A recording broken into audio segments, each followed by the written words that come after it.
ভাদ মাহৰ শুভেচ্ছা দিবৰ কাৰণে ৰাতিপুৱাই কুকুৰকেইটা ওলালেহি। মই বোলো বোপাইও মই এতিয়া তহঁতৰ শুভেচ্ছা ল'ব পৰা অৱস্থাত নাই। তহঁতি যা ইয়াৰ পৰা, নহ'লে খেলটো কিবা গণ্ডগোলহে হ'ব। কেতিয়াবা বাটত অকলীয়াকৈ লগ পালে শুভেচ্ছাটো দি দিবি।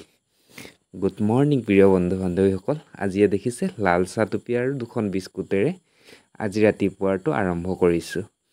আৰু মানুহজনীকো মাতিছোঁ, অকলেনো কেনেকৈ চাহ টুপি খাওঁ নহয়নে? সেইকাৰণে মানুহজনীক মাতিছোঁ, কিন্তু মানুহজনী নাহেই। তাই একেবাৰে চোতাল সৰা কামত ব্যস্ত।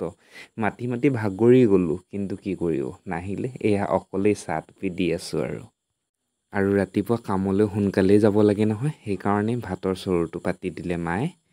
আৰু আমাৰ ল'ৰাজনী গাটো মানে একেবাৰে বেয়া, সেইকাৰণে ৰাতিপুৱা গৈ পিনে বছ এডোখৰ আনিলোঁ।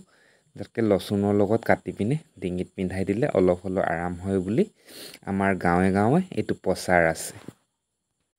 ঠিক তেনেকৈ কৰি কামৰ জেগাত পাই গ'লোঁ। আৰু আপোনালোকক কামলৈ যোৱা সময়ৰ ভিডিঅ' অকণমানে ৰেকৰ্ডিং কৰিবৰ কাৰণে নহ'ল, কাৰণ মোবাইল ধৰা মানুহ নাই নহয়, নিজেই ধৰিব লাগে।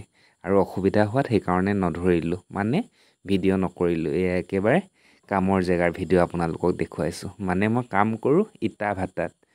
ইটা ভাটা বুলি নহয় আৰু, ফেক্টৰী হয়। আমি মেচিনতে ইটা বনাওঁ।